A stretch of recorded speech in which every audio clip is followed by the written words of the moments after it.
তো বন্ধুরা, নেক্সট আমরা যেটা আলোচনা করছি সেটা হচ্ছে দুটি বস্তুকণার একমাত্রিক স্থিতিস্থাপক সংঘর্ষ। ঠিক আছে, এটা নিউটনের গতিসূত্রতেই আছে। তো এটা আমরা আজকে স্টার্ট করছি। কি বলেছে দেখো, এই ধরনের প্রবলেম আমরা আগের দিনেও করেছি। ঠিক আছে, তো ধরা যাক M1 এবং M2 ভরের দুটি বস্তুকণা একই সরলরেখা বরাবর একই দিকে যথাক্রমে U1 এবং U2 বেগে চলে। তার মানে দেখো, এই যে M1 ভরের যে বস্তু U1 বেগে এই দিকে যাচ্ছে এবং U2 বেগে M2 ভরের বস্তুটা ওই একই দিকে যাচ্ছে এবং তারা কোনো এক সময় সংঘর্ষ হচ্ছে তাদের মধ্যে। ঠিক আছে, ধরে নিয়েছি আমরা ক্যালকুলেশনের জন্য এটা স্থিতিস্থাপক সংঘর্ষ, সেটা ধরেই আমরা এগোচ্ছি। তো ফার্স্ট এখানে সংঘর্ষ হলো, তারপর সংঘর্ষের পরে দেখো M1 ভরের বস্তুটা V1 বেগে এবং M2 ভরের বস্তুটা V2 বেগে ওই একই দিকে চলছে এবং এখানে একটা কন্ডিশন আছে দেখো, U1 গ্রেটার U2। আগের লেকচারে এটা বারবার বলছিলাম, U1 গ্রেটার U2 হলে তবেই কলিশনটা হবে, আদারওয়াইজ এইখানে কলিশনটা আর হবে না।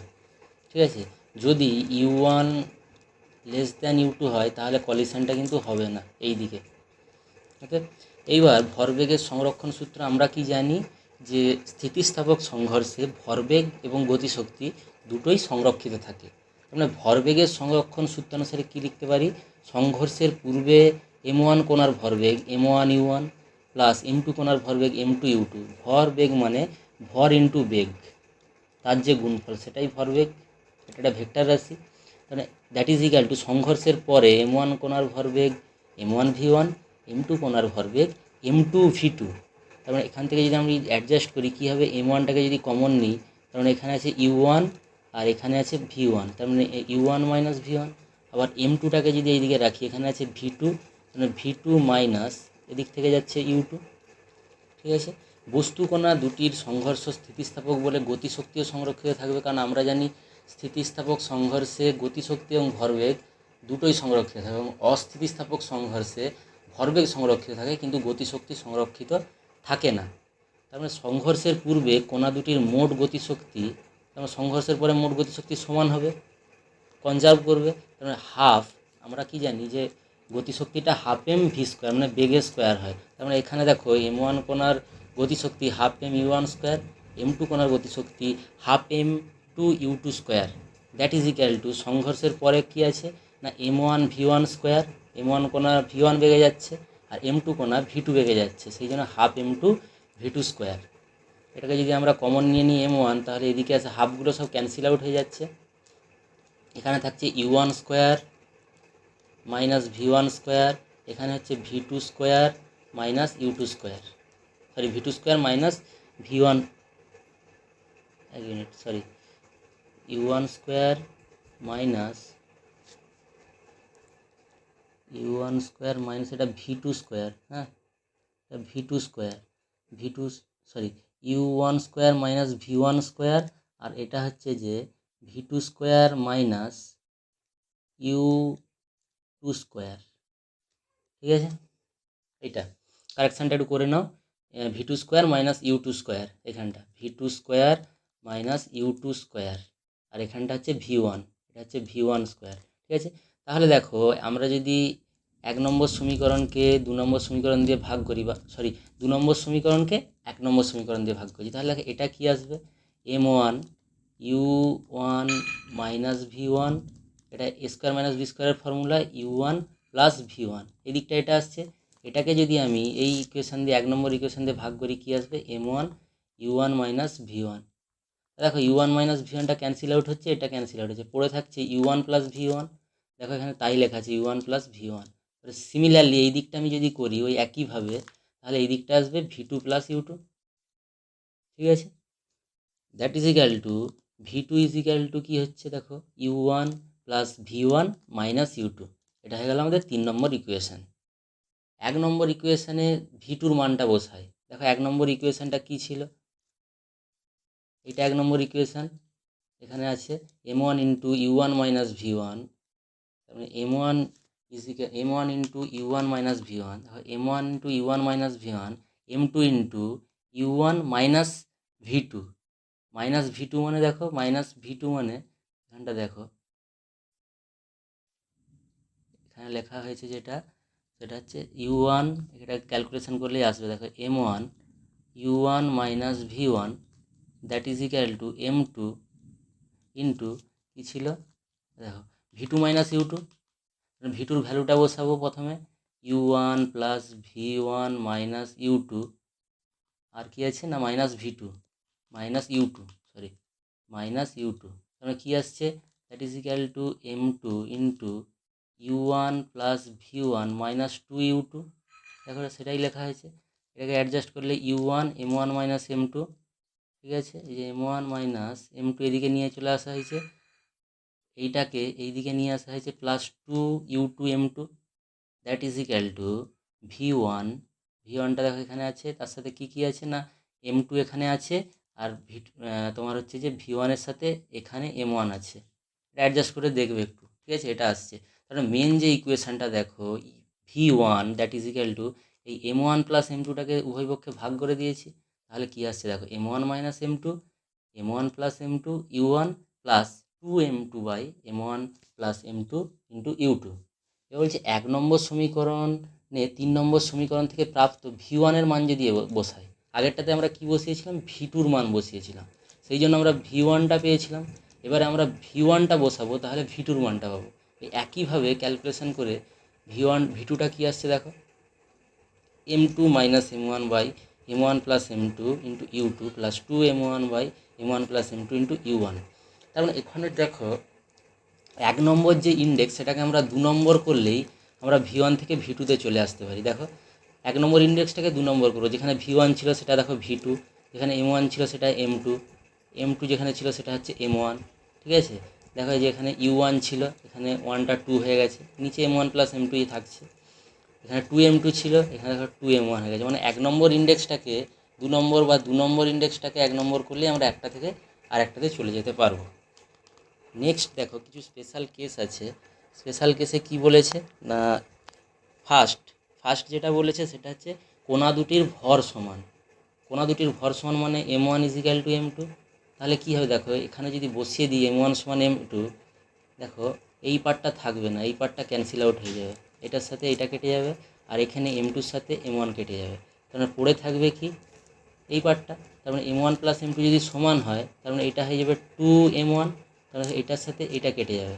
তার মানে অ্যাকচুয়াল এই যে আগের দিনে আমি একটা প্রবলেম করেছিলাম, এই প্রবলেমটা করিয়েছিলাম ডাইরেক্ট বেগ বিনিময় করে, মানে v1টা হবে u2 আর v2টা হবে u1, এটা হচ্ছে বেগ বিনিময় করবে যখন দুটো সমভরের বস্তু পরস্পরকে আঘাত করবে, ঠিক আছে। যদি সমান হয় ভরটা তাহলে তারা পরস্পর বেগ বিনিময় করে, ঠিক আছে।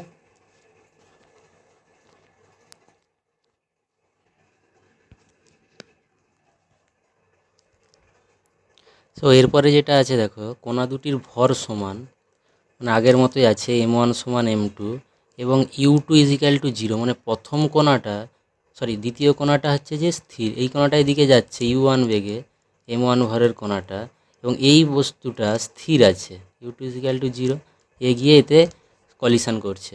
তাহলে এখান থেকে ওই ইকুয়েশন থেকে আমরা কি পাবো, v1 ইজ ইকুয়াল টু 0 আর v2 is equal to u1।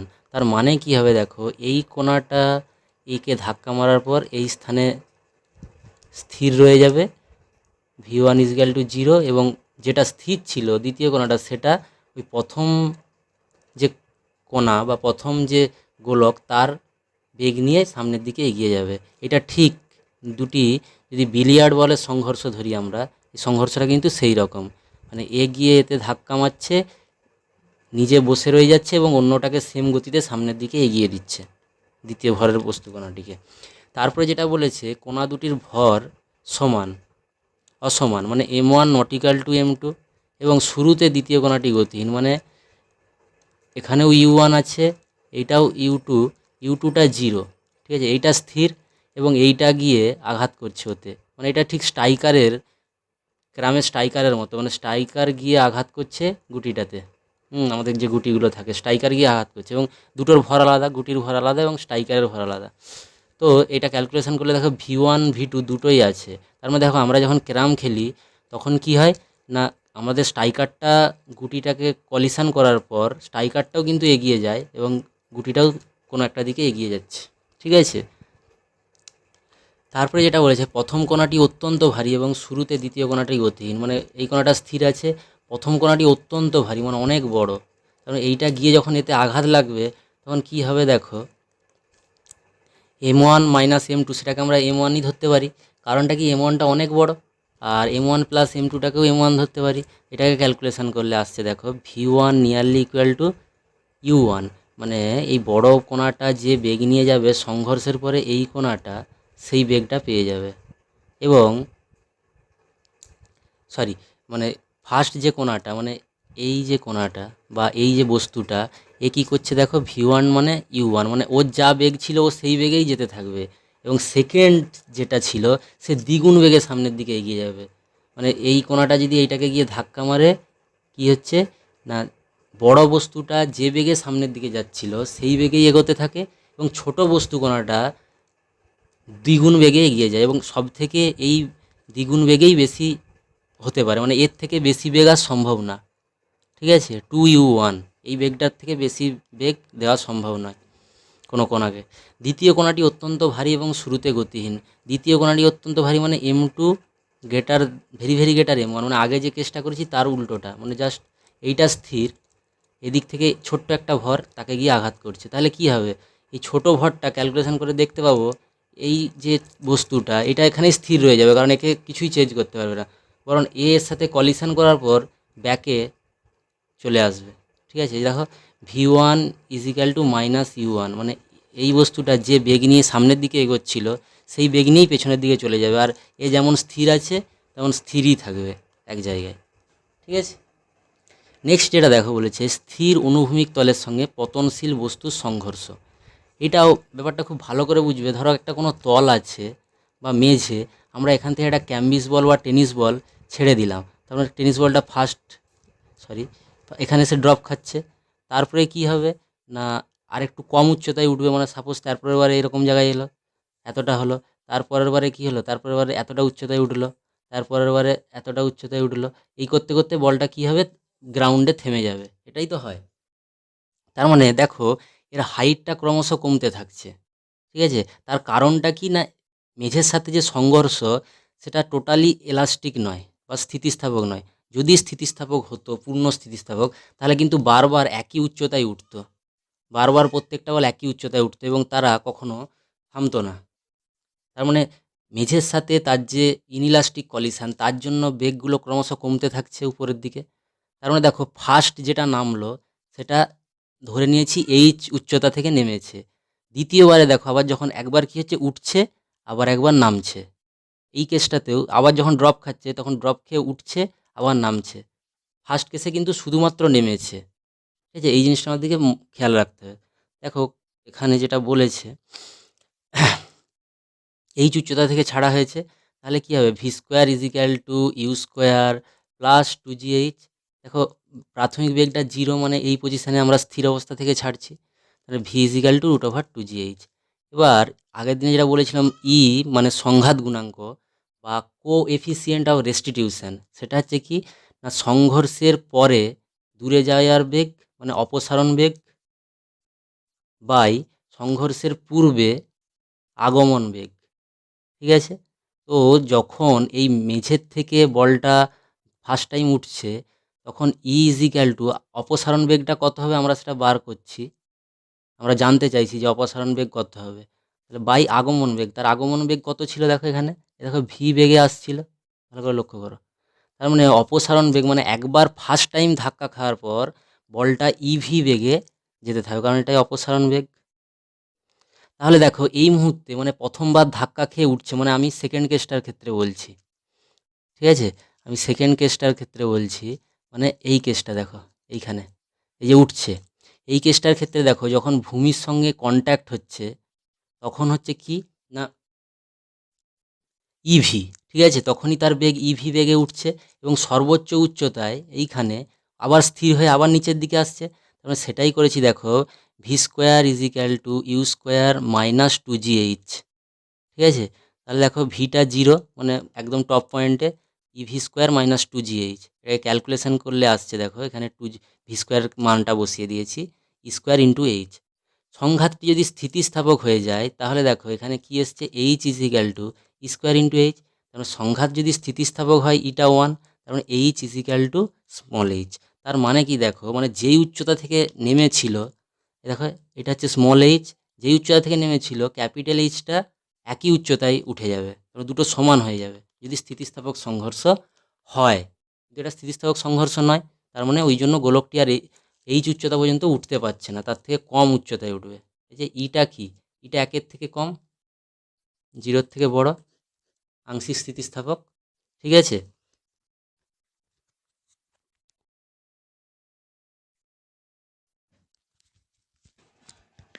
Next যেটা আছে দেখো, স্থিরাবস্থায় আসার আগে পর্যন্ত মোট অতিক্রান্ত দূরত্ব।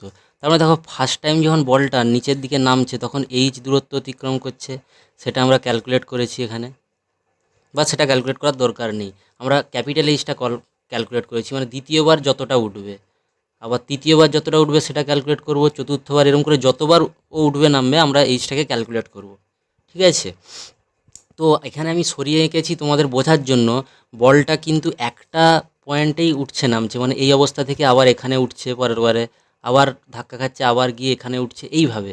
ঠিক আছে, আমি এটা সাইড করে করে এঁকেছি যাতে তোমাদের বোঝার সুবিধার জন্য। ঠিক আছে, তার মানে এইচ ড্যাশ উচ্চতা যদি দ্বিতীয়বার আরোহণ করে, এইচ ড্যাশ, এইচটা আমরা আগে ক্যালকুলেট করেছি, দেখো H is equal to square into small H. এবার আমাদের এইচ ড্যাশটা ক্যালকুলেট করবো, মানে এই পার্টটা, মানে থার্ড যে কলিশন, দেখো সেটা করলে আসবে, আমরা যদি ক্যালকুলেশনটা একইভাবে করি সেটা আসবে আগেরটার সাথে স্কোয়ার গুণ, মানে আগে যদি এইচ দূরত্ব উঠে তার সাথে একটা স্কোয়ার গুণ করে দিলেই হবে। আগেরটা দেখো কি করেছিলাম, প্রথমে এইচ নেমেছিল, তার সাথে স্কোয়ার গুণ করলেই আমাদের নেক্সটটা চলে আসছিল। ঠিক আছে, তার মানে এটা হয়ে গেল স্কোয়ার ইন্টু স্কোয়ার এইচ, এইচটা তো আগে ক্যালকুলেট করেছি স্কোয়ার এইচ, তারপরে ই টু দি পাওয়ার 4h। পরেরটা কী হবে, সেমভাবে স্কোয়ার ইন্টু আগেরটা, আগে এই যে এইটা বেরিয়েছে ই টু দি পাওয়ার 4h, তারপরে ই টু দি পাওয়ার 6h। পরেরটা কী হবে, square into E to the power 6h, এটা হবে পরেরটা, তার মানে এটা হয়ে যাবে ই টু দি পাওয়ার 8h। তার মানে এরকম করে চলতে থাকবে যতক্ষণ না ওটা একদম মাটির সাথে মিশে যায়, মাটির সাথে মিশে যায় বলতে মানে রেস্টে চলে আসে। তারপরে ডি দেখো যে কতটা দূরত্ব অতিক্রম করছে, ফার্স্ট এইচ, তারপরে কী ছিল দেখো স্কোয়ার ইন্টু এইচ, এই যে স্কোয়ার ইন্টু এইচ, তার মানে স্কোয়ার ইন্টু এইচ ছিল যেখানটায়, সরি স্কোয়ার ইন্টু এইচ, এখানে দেখো স্কোয়ার ইন্টু এইচ আছে, সামনে একটা 2 লিখেছে, দেখো এখানেও একটা 2 লিখেছে, এখানেও একটা 2 লিখেছে, এখানে শুধু ই টু দি পাওয়ার 6h ছিল। 2টা কেন লিখছে, দেখো যখন বলটা ফার্স্ট নামলো, নেমে মেঝেতে এলো, তারপরে উঠে গিয়ে আবার নামছে, মানে দুবার পথটা অতিক্রম করছে। দেখো বলটা এখানে ধাক্কা খেলো, ধাক্কা খেয়ে উঠলো, আবার এই পয়েন্ট থেকে নেমে গেল, তার মানে সেম দূরত্ব দুবার অতিক্রম করছে, সেই জন্য একটা 2 সামনে আছে। ফার্স্টটাতে 2 নেই কেন, ফার্স্টটা আমরা প্রথম ছাড়ছি, সেটা এইচ দূরত্ব অতিক্রম করছে, সেই জন্য সামনে 2 নেই। ঠিক আছে, ফার্স্ট কলিশনের পর থেকেই আমরা এটা 2 দিয়ে গুণ করছি, কারণ H plus 2 square H common নিয়েছি, কি থাকে 1 প্লাস এখান থেকে আসবে স্কোয়ার, এখান থেকে আসবে ই টু দি পাওয়ার 4, পরেরটা লিখলে ই টু দি পাওয়ার 6, এইভাবে। তার মানে দেখো এইটা একটা অসীম শ্রেণী, অসীম শ্রেণীর কি সূত্র না, প্রথম পদ বাই 1 মাইনাস সাধারণ গুণক। মানে কীরকম ব্যাপারটা, প্রথম পদ হচ্ছে যে 1, আর দেখো 1-এর সাথে স্কোয়ার গুণ করছি, স্কোয়ারের সাথে আরও স্কোয়ার গুণ করছি, ই টু দি পাওয়ার 4, তারপরে ই টু দি পাওয়ার 6, মানে এদের সাধারণ অনুপাতটা হচ্ছে স্কোয়ার। তার মানে ফর্মুলাটা হচ্ছে 1/1 মাইনাস স্কোয়ার চলে আসলো।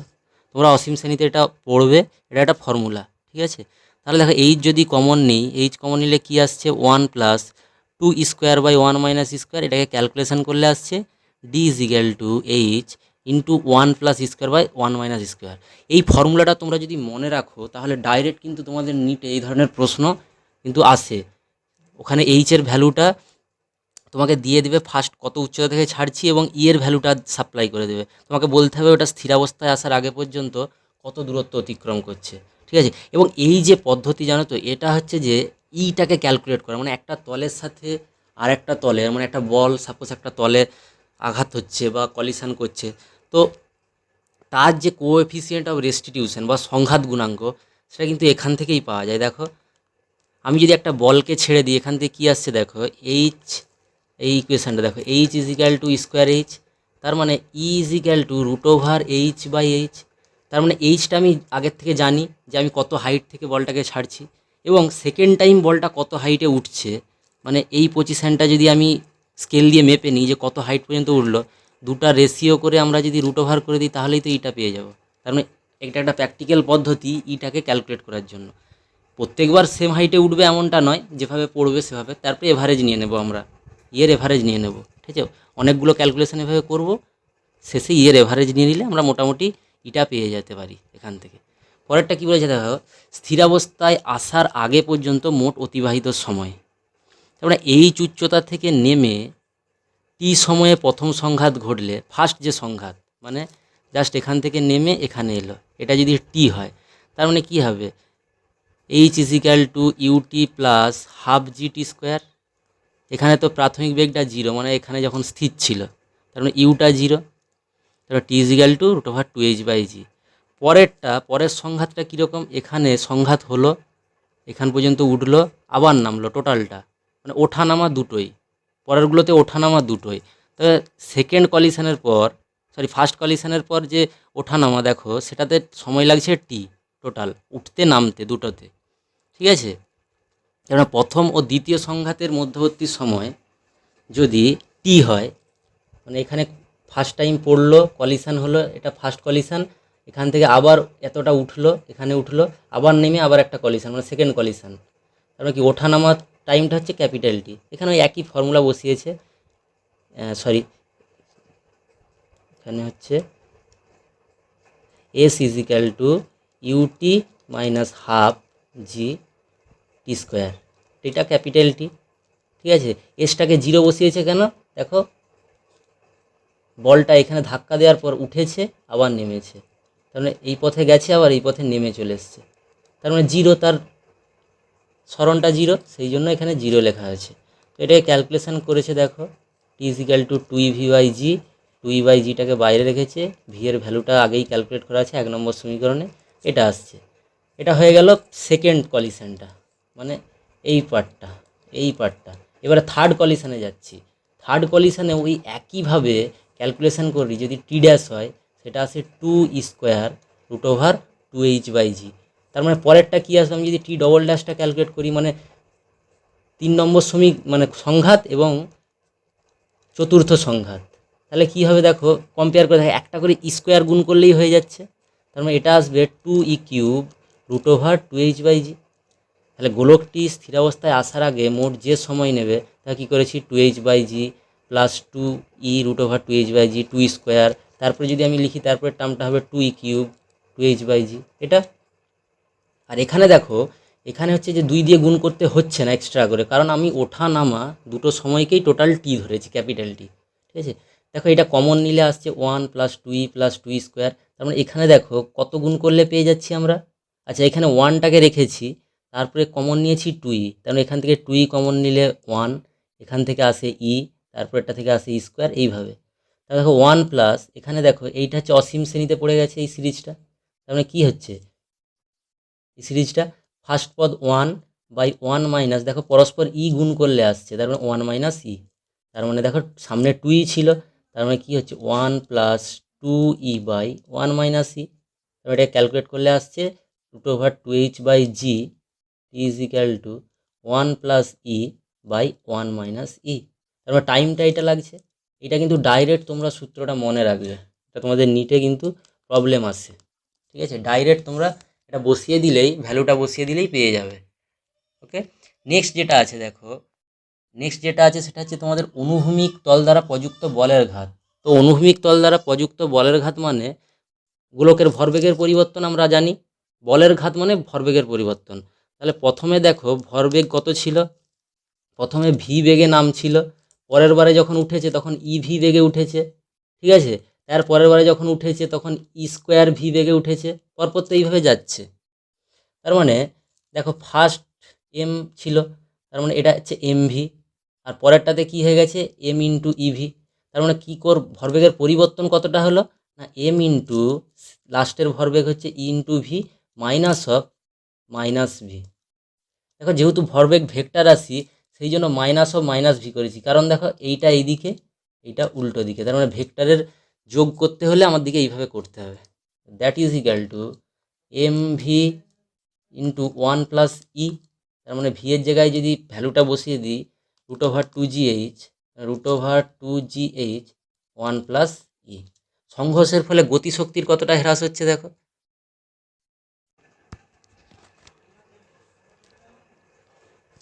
সংঘাতের ফলে গতিশক্তির কতটা হ্রাস হচ্ছে দেখো প্রথম সংঘাতের ফলে। ঠিক আছে, সংঘাতটা প্রথম সংঘাত, দেখো প্রথম সংঘাতের সময় বলটা এই হাইট থেকে ভি বেগে নামছিল এবং সেকেন্ড যখন উঠছে দ্বিতীয়বার তখন ওটা ইভি বেগে উঠছে। তাহলে দেখো গতিশক্তির হ্রাস কতটা হবে, half m v square, first v ছিল তারপরে হচ্ছে ইভি, তার মানে হাফ এম ইভি স্কোয়ার। আমি এটা ক্যালকুলেট করলে আছে দেখো half m v square common যাচ্ছে, 1 - e square, half m v স্কোয়ারের জায়গায় v square that is equal to 2gh, সেটা বসানো হয়েছে 1 - ই স্কোয়ার, 2টা ক্যান্সেল আউট হয়েছে, mgh ইন্টু 1 - ই স্কোয়ার। এগুলো কিন্তু তোমরা মুখস্থ রাখলে ডাইরেক্ট ফর্মুলাতে ফেলে দিলেই অঙ্ক হয়ে যাবে কিন্তু। ঠিক আছে, এবারে দেখো যেটা আছে উদাহরণটা অনুভূমিক তলে হাঁটা, মানে আমরা কিভাবে হাঁটি। কারণ আমরা হাঁটি কিভাবে দেখো, আমরা মাটির উপর এই ফোর্সটা প্রয়োগ করি কোনাকুনি, ফলে নিউটনের তৃতীয় গতিসূত্র অনুযায়ী মাটিও আমাদের উপরে বা এই ফোর্সটা ক্রিয়া করে, আর এটা হচ্ছে রিয়াকশন ফোর্স। কারণ আমরা কি করছি, এ বিন্দু থেকে বি বিন্দুর দিকে যাওয়ার চেষ্টা করছি এইভাবে। তাহলে দেখো এই যে আর যে ফোর্সটা, ঠিক আছে, এই ফোর্সটা যদি আমি উলম্ব এবং অনুভূমিক উপাংশে ভাগ করি, অনুভূমিকটা হচ্ছে এইচ, উলম্বটা হচ্ছে এন। তার মানে দেখো এই উলম্ব উপাংশটাই আমাদের যে এম, এই বস্তুটার মানে ব্যক্তির ভর যদি এম হয় তাহলে এম জি নিচের দিকে কাজ করছে, তার মানে এই এম জি ভরটাই এই এনটাকে ব্যালেন্স করছে, মানে এন সমান এম জি, এন সমান এম জি। আর এই যে এইচ উপাংশটা আছে এটার জন্যই বস্তু কিন্তু সামনের দিকে এগিয়ে যাচ্ছে। তারা বস্তুরা সামনের দিকে এগিয়ে যাচ্ছে বা ব্যক্তিরা সামনের দিকে এগিয়ে যাচ্ছে কিভাবে না, ওই ফোর্সটার জন্য, মানে এইচ উপাংশটার জন্য। দেখো ব্যক্তি যে বলটা প্রয়োগ করছে পি, ডাইরেক্ট কিন্তু তার জন্য ব্যক্তিটা এগোচ্ছে না, পরোক্ষভাবে এই আর ভেক্টরের জন্য এই বস্তুটা এগিয়ে যাচ্ছে। ঠিক আছে, বা ব্যক্তিটা এগিয়ে এগিয়ে যাচ্ছে। ওকে, নেক্সট যেটা আছে টানা রিক্সার গতি। টানা রিক্সার গতি কিন্তু রিক্সাকে আমরা এইভাবেই টানি, মানে যেগুলো হাত দিয়ে টানা হয় রিক্সা সেগুলো। ঠিক আছে, কীভাবে টানি আমরা, দেখো একটা রিক্সার হাতলে এক ব্যক্তি ধরে থাকে এবং সে ওই একইভাবে দেখো মেঝের উপরে বা মাটির উপরে কোনাকুনি পি বল প্রয়োগ করে এবং তার রিয়াকশানটা আর এই দিকে এবং তার অনুভূমিক উপাংশ এফ, উলম্ব উপাংশ এন। দেখো এনের সাথে তো এমজিটা ব্যালেন্স করে যাবে।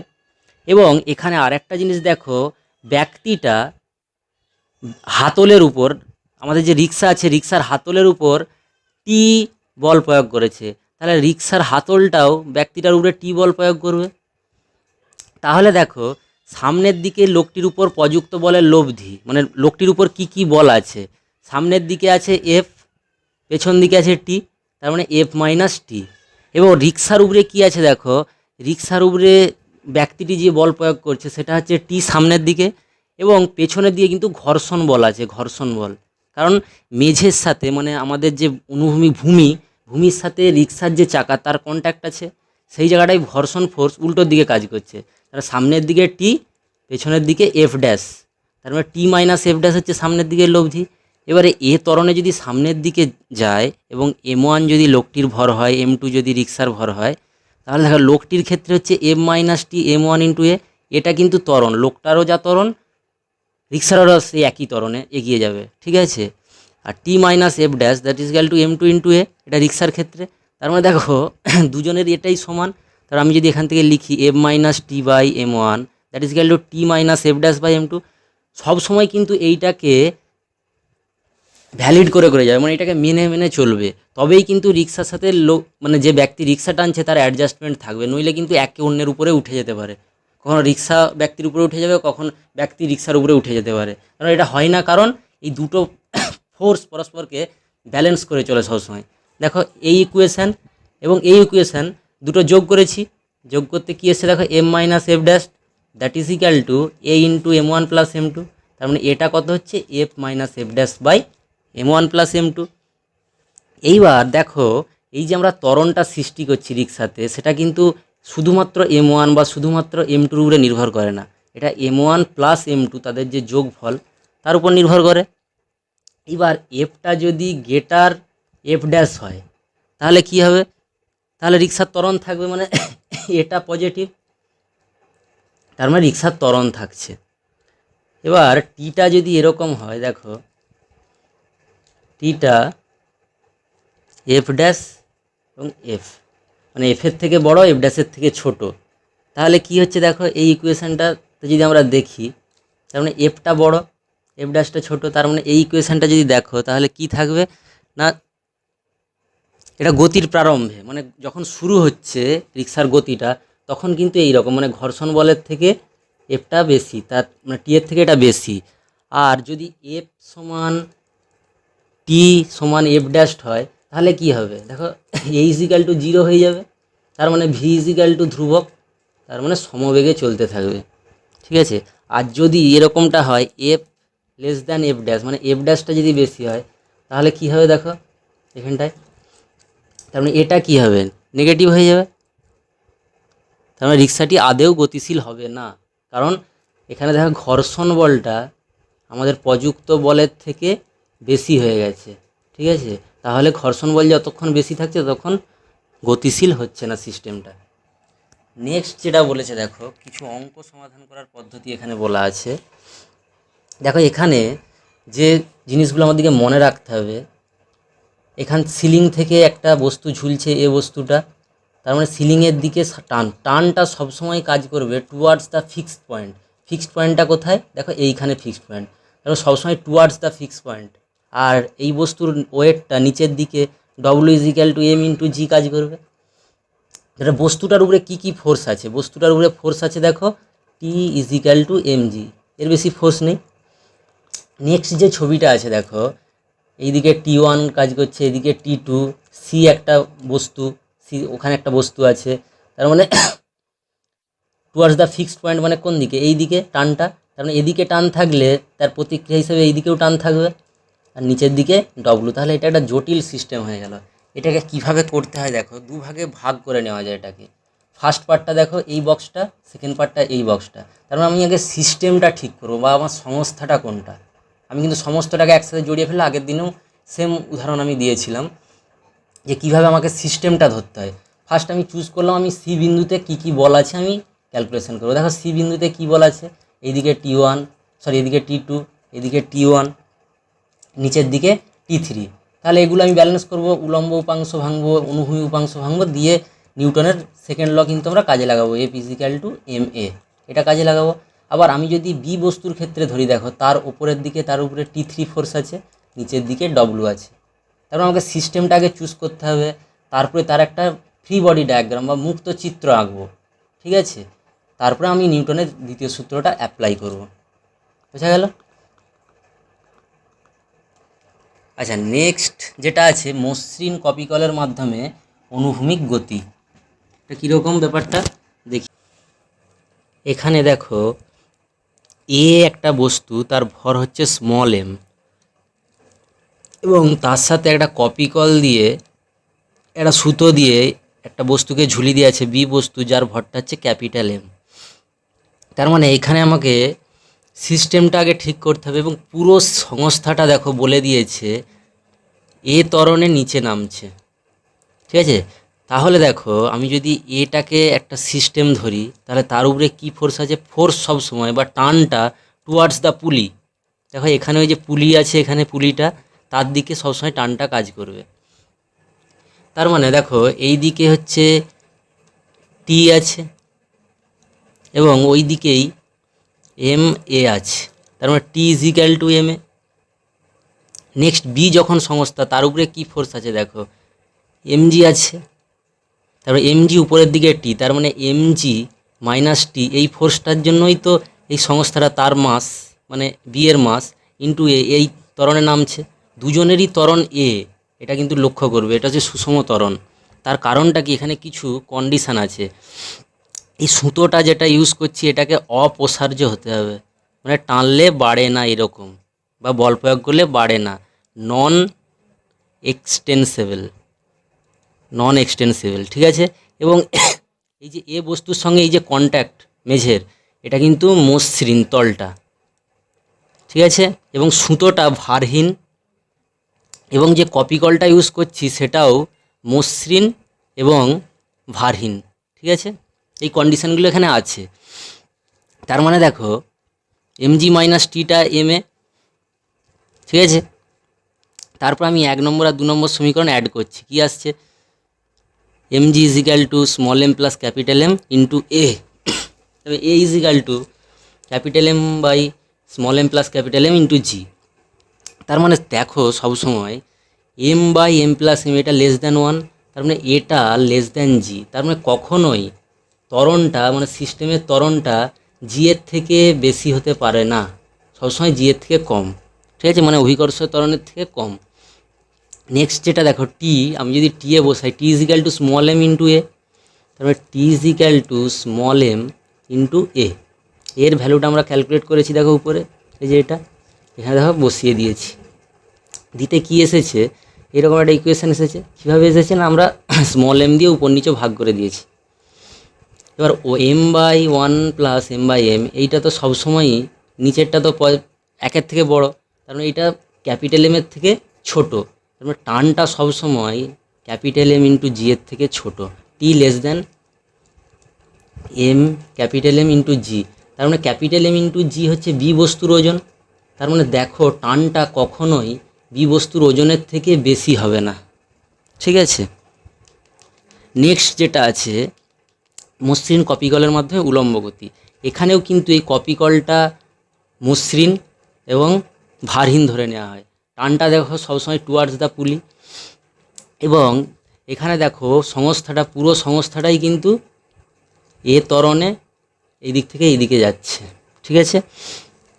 তার মানে উপর দিকের ত্বরণটা হচ্ছে এম এ এই দিকে, আর এই দিকে নিচের দিকে ত্বরণটা হচ্ছে এম এ, এটা এ বস্তুর ক্ষেত্রে। এবং বি বস্তুর ক্ষেত্রে নিচের দিকে ত্বরণ হচ্ছে ক্যাপিটাল এম ইন্টু এ। তার মানে বি যদি আমাদের সংস্থা বা সিস্টেম হয়, তাহলে দেখো তার উপর কি কি ফোর্স আছে, নিচের দিকে এম জি, উপরের দিকে টি। তার মানে নিচের দিকে লব্ধি বলটা কত, এম ক্যাপিটাল এম ইন্টু জি মাইনাস টি, সেটাই তো তার ত্বরণের সাথে যে ফোর্সটা আছে, মানে এই ফোর্সটা, ঠিক আছে। এবং এ বস্তুর কী কী ফোর্স আছে দেখো, এ বস্তুর উপরের দিকে টান টি, আর নিচের দিকে হচ্ছে স্মল এম ইন্টু জি, ঠিক আছে। তারপরে ওপরের দিকে যে ত্বরণ আছে, এ ত্বরণের পুরো সিস্টেমটা এদিক থেকে এদিকে যাচ্ছে, তার মানে ওপরের দিকে লব্ধি বল টি মাইনাস এম জি, সেটাই তো স্মল এম ইন্টু এর সাথে সমান। এখানেও কিন্তু ওই সুতোটা অপসার্য এবং নন অপসার্য মানে নন এক্সটেন্সিবল, আর ওটার ভরহীন, ঠিক আছে, সুতোটা ভারহীন, ভরহীন নয় সরি ভারহীন। তার মানে 1 এবং 2 নম্বর ইকুয়েশন যোগ করলে এটা পাই। তার মানে দেখো এটা আসছে capital M minus M by small capital M plus small M into G. তার মানে দেখো এখানে ভ্যালু যদি capital M greater small m হয়, ঠিক আছে, তাহলে দেখো এটা হচ্ছে যে পজিটিভ, মানে এটা ত্বরণ হবে, নিচের দিকে ত্বরণে নামবে। আর যদি capital M less than small m হয়, তাহলে এটা মন্দন, মানে উপরের দিকে উঠবে, ঠিক আছে, সিস্টেমটা। এবং নেক্সট যেটা বলেছে, এবং দেখো যে কোনো ভ্যালুর জন্য এ অলওয়েজ লেস দ্যান জি, ঠিক আছে, এম এবং এম এর যে কোনো ভ্যালুর জন্য। টি ইজ ইক্যাল টু, দেখো টি ইজ ইক্যাল টু আগের ইকুয়েশান থেকে 1 নম্বর ইকুয়েশান থেকে কী পাচ্ছি, এটা দেখো M G minus M into A, এর ভ্যালুটা এখান থেকে বসাচ্ছি, এটা বসালে দেখো ক্যালকুলেশন করবে এই ভ্যালুটা আসছে। তার মানে দেখো এখানটা থেকে যদি আমরা আরেকটু ক্যালকুলেট করি, এটা আসবে 2 small m by capital M দিয়ে যদি ভাগ করি 1 plus small m by capital M into G. তার মানে টানটা দেখো তার মানে 1 plus small m by capital M, সেটা সবসময়ই বড় কার থেকে না, এটা অলওয়েজ 1-এর থেকে বড় হবে, ঠিক আছে। তার মানে দেখো টিটা always less than small M into G, ঠিক আছে। তার মানে কি দাঁড়াচ্ছে, তার মানে ওই যে ত্বরণটা, আচ্ছা দাঁড়া 1 মিনিট, এইটা হচ্ছে যে ক্যাপিটাল এম যদি করি, তার মানে স্মল এম দিয়ে ভাগ হচ্ছে, তার মানে এইটা capital M by small m, তার মানে এটা হচ্ছে capital M by small m, এইটা একের থেকে বড়, তার মানে ক্যাপিটাল এম ইন্টু জি, এটার থেকে টিটা অলওয়েজ ছোটো, মানে বি বস্তুটা যে ফোর্সে নিচের দিকে নাম আছে তার থেকে টানটা সবসময় কম আগের মতো। এই যে উপরের দিকে টান আর নিচের দিকে যে এম জি, টানটা সবসময় less than M G, capital M into G. Next যেটা আছে দেখো রকেট এবং জেট বিমান। তো বন্ধুরা যারা চ্যানেলে নতুন আছে তোমরা চ্যানেলটিকে অবশ্যই সাবস্ক্রাইব করে নেবে এবং কমেন্টে অবশ্যই জানাবে ভিডিওটা তোমাদের কেমন লাগলো। ওকে, ঠিক আছে। নেক্সট দেখো রকেট এবং জেট বিমান। দেখো রকেটের ক্ষেত্রে কি হয়, এখানে ফুয়েল থাকে মানে জ্বালানি থাকে ভেতরে, এবং একটা সরু ছিদ্র দিয়ে প্রচণ্ড বেগে ইউ বেগে ধরো জ্বালানিটা বেরোচ্ছে, এবং তার প্রতিক্রিয়া বলের জন্য রকেটটা সামনের দিকে এগিয়ে যাচ্ছে, বা জেট বিমান যেগুলো হয় সেগুলো এগিয়ে যাচ্ছে সামনের দিকে। তার সামনের দিকে যদি ত্বরণ এ হয়, পিটা যদি ফোর্স হয়, পিটা যদি বল হয়, তার মানে সামনের দিকে বলটা কি, তার মানে ডিএম বাই ডিটি, মানে যতটা জ্বালানি পুড়ছে পার সেকেন্ড সেটা ইনটু, দেখো মাইনাস একটা সাইন আছে দিকটা দেখানোর জন্য, মানে পিটা যেদিকে ইউটা তার উল্টো দিকে, ডিএম বাই ডিটি। এটা কি করে ফোর্সের সাথে সমান হচ্ছে, দেখো ইউ বাই টি এইটা মানে হচ্ছে যে ত্বরণ অ্যাক্সিলারেশন, আর তার সাথে আছে ডিএম, ঠিক আছে, তার মানে এটা মিলে গেল ফোর্সের সাথে। ওকে বন্ধুরা, আজকে তাহলে এখানে আমরা শেষ করছি, ঠিক আছে। নেক্সট ডে আমরা এই সংক্রান্ত কিছু প্রবলেম আলোচনা করব, আর ততক্ষণ তোমরা এগুলো ফলো করো, এবং থিওরি পার্ট যেটা আছে থিওরি পার্টগুলো কিন্তু তোমরা খুব ভালো করে দেখে নেবে। পর নেক্সট ডে কিন্তু অনেক প্রবলেম নিয়ে আসছি, ততক্ষণ ভালো